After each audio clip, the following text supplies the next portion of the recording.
Olá, você que acompanha o nosso curso de circuitos acoplados magneticamente. Chegamos à nossa sétima aula, no qual ainda tratamos de métodos de análise. Essa parte 2 é melhor entendida se você tiver visto e entendido a parte 1, que é uma aula que já está disponibilizada aqui no canal. E, obviamente, eu coloco na descrição desse vídeo e também deve estar aparecendo aqui um card nesse momento para lhe indicar a aula. Caso você não tenha visto, veja antes.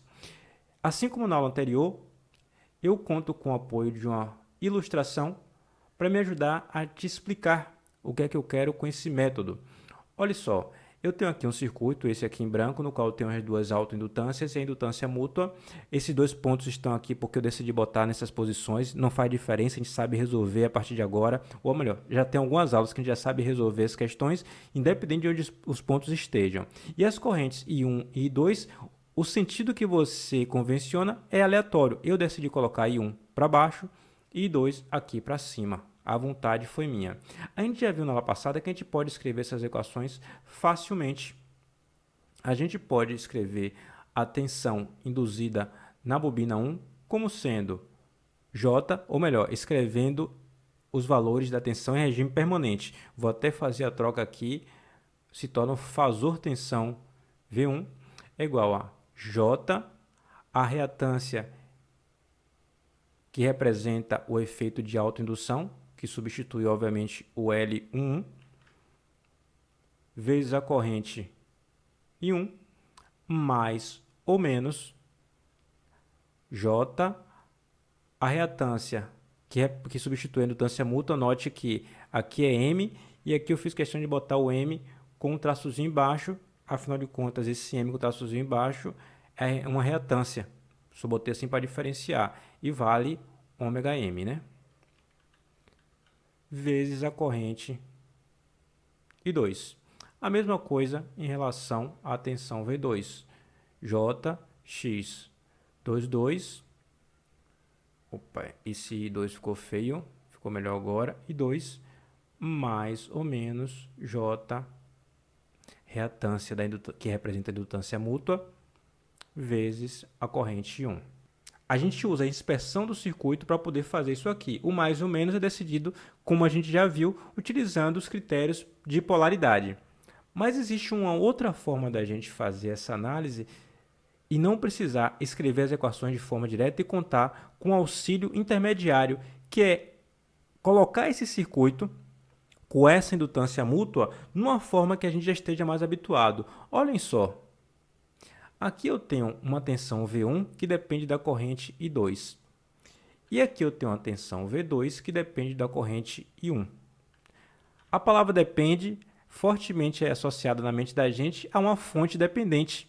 Uma tensão que depende de uma corrente em outra parte do circuito pode ser perfeitamente representada por uma fonte dependente. Ou seja, esse termo aqui e esse termo aqui são tensões numa parte do circuito que depende de uma corrente que circula no outro trecho do circuito, no outro ramo do circuito. Então, o que se utiliza é você substituir esse circuito por um outro, que no caso é esse aqui abaixo, que possui as autoindutâncias, ou melhor, as reatâncias que representam as autoinduções, e fontes dependentes que representam o efeito da indução mútua de uma bobina em relação à outra. Note que eu posso percorrer esse ramo do mesmo jeito, com a corrente I1 para baixo, e aqui da mesma forma que está em cima, I2 para cima. Seria mais conveniente que, na verdade, eu já chamasse aqui de fasor I1 e aqui de fasor I2. Agora, o que eu preciso saber são as polaridades dessa fonte aqui, onde está o mais e onde está o menos. E para isso eu utilizo os mesmos critérios que eu já conheço antes. Eu quero agora encontrar, neste caso aqui, a polaridade da tensão induzida na bobina 1 pela corrente que circula na bobina 2. Como é que a gente faz isso? Vou para o trecho do circuito na bobina 2 e a gente já bem sabe, a corrente aqui está subindo. Ela entra pelo terminal positivo, sai pelo terminal negativo. Onde tem ponto tem a mesma polaridade. Então aqui é mais e aqui é menos. Portanto, de cima para baixo, a polaridade vai ser mais em cima e menos embaixo. Faço isso aqui. Mais. E aqui, menos. Só dar o zoom aqui, caso você tenha ficado em dúvida em relação ao que eu fiz. Mais e menos. A mesma coisa eu posso fazer em relação à tensão induzida na bobina 2 pela corrente que circula na bobina 1. Como é que eu faço? Mesma coisa, a corrente entra, a corrente desce aqui, passa primeiro pelo terminal positivo, sai pelo terminal negativo. Onde tem ponto tem a mesma polaridade, então aqui é mais e aqui é menos. Portanto, a tensão induzida na bobina 2, criada pela corrente que circula na bobina 1, será mais embaixo, menos em cima.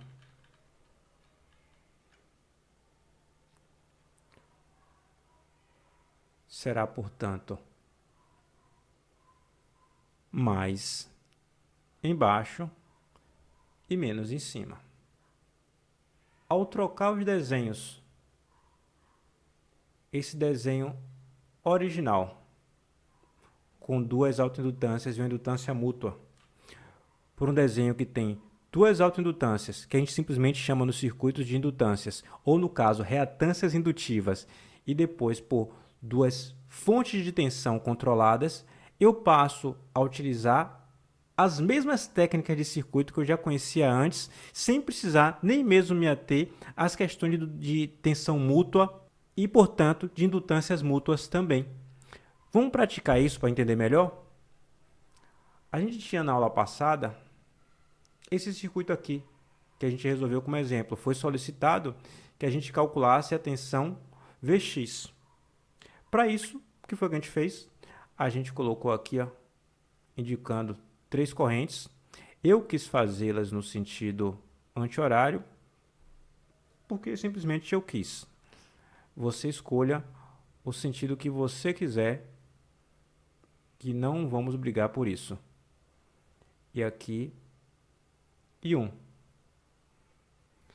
E fiz direto a substituição dessa forma, no qual, obviamente, eu analisei o mais e o menos para poder saber se era mais ou se era menos.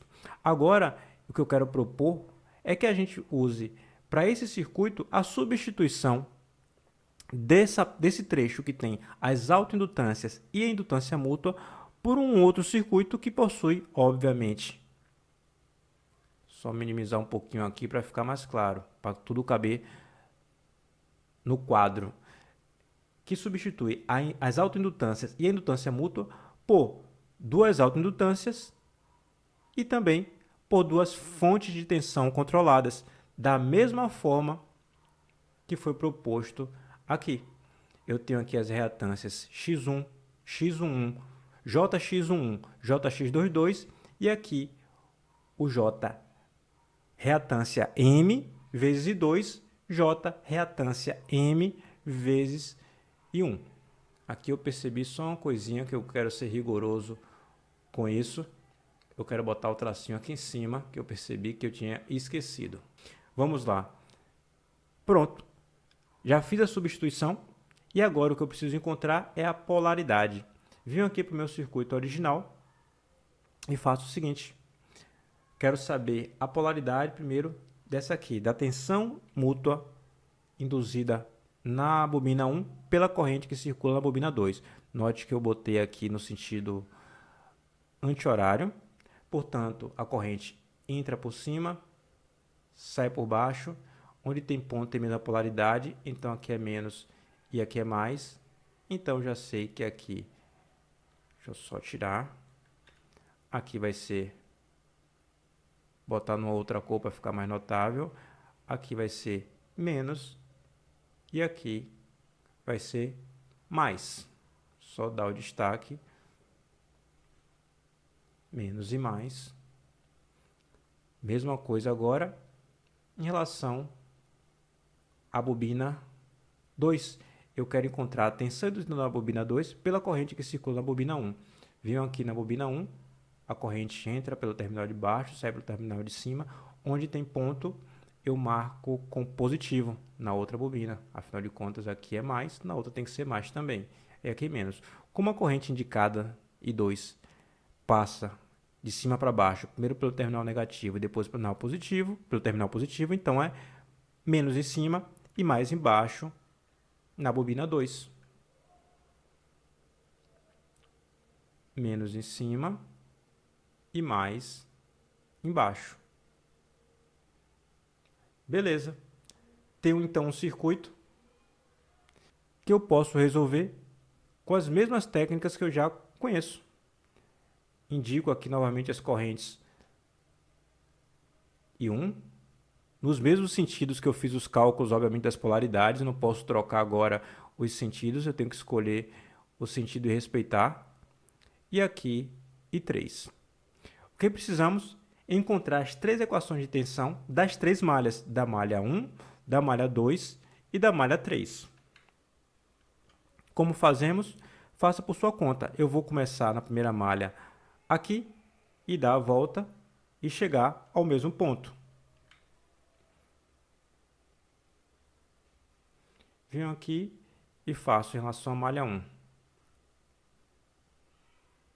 2 vezes I1 mais 8, 30 graus, menos J1 e 2, estou passando por essa fonte, o menos porque eu passei primeiro pelo terminal negativo, mais, aqui em cima, J4 e 1 é igual a 0. Agora vamos fazer a análise da malha 2. A malha 2 você pode começar também do ponto que você quiser. Eu vou começar aqui desse ponto e seguir no sentido anti-horário. Aqui malha 2. A primeira queda de tensão, portanto, será igual a 2 vezes I2. Aí eu chego nessa indutância, que vai dar igual a mais J4 e 2. Chego na fonte de tensão controlada, menos J e 1. Afinal de contas, esse 1 aqui não faz a menor diferença, né? Na hora que você precisa escrever, já que vezes 1 mantém o número original. E aqui eu chego na capacitância, ou melhor, na reatância capacitiva, menos J1 e 2 menos I3. Lembrando, a corrente que circula, eu estou seguindo aqui no sentido anti-horário, que circula subindo aqui nesse ramo, é I2 menos I3. I3, lembre-se que está aqui descendo. I2 menos I3, que é igual a 0. Aqui eu chego na malha 3. A malha 3 é a mais simples de todas. A malha 3, ela já está dada a resposta de cara. I3 é igual a 2 amperes. 2 com ângulo 0 é igual a 2. Então, para a malha 3, eu simplesmente venho aqui e escrevo I3 é igual a 2.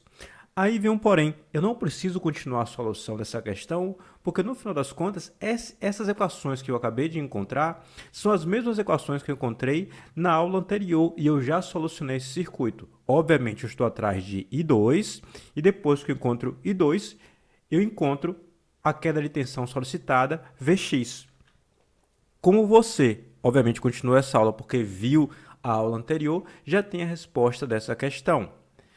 Peço a você que faça o seguinte exercício, resolva tanto pelo método anterior quanto por esse método que eu acabei de ensinar agora, no qual você escreve, ou melhor, redesenha o circuito com fonte de tensão controlada, trocando o sentido das correntes. Pode trocar o sentido de todas as três, bote todas no sentido horário, ou escolha aleatoriamente trocar o sentido de pelo menos uma dessas duas, da malha 1 ou da malha 2. Afinal de contas, essas aqui envolvem exatamente o nosso interesse maior, que são os circuitos acoplados magneticamente. Antes de finalizar, só um comentáriozinho. é que eu acabei falhando e não botei o traço aqui em cima. Não botei aqui. Não botei aqui, que obviamente indica o fasores. Eu percebi também que quando eu fiz essa avaliação, essa análise, eu também não tinha posto o traço aqui em cima. Eu estou sendo rigoroso apenas porque no final das contas a gente usa a barra em cima nos nossos cursos para poder indicar que isso aqui é um número complexo, especificamente um fasor, na verdade. Na próxima aula, nós faremos ainda mais exercícios tratando exatamente das metodologias de análise de circuitos quando você tem acoplamento magnético. Até a próxima aula.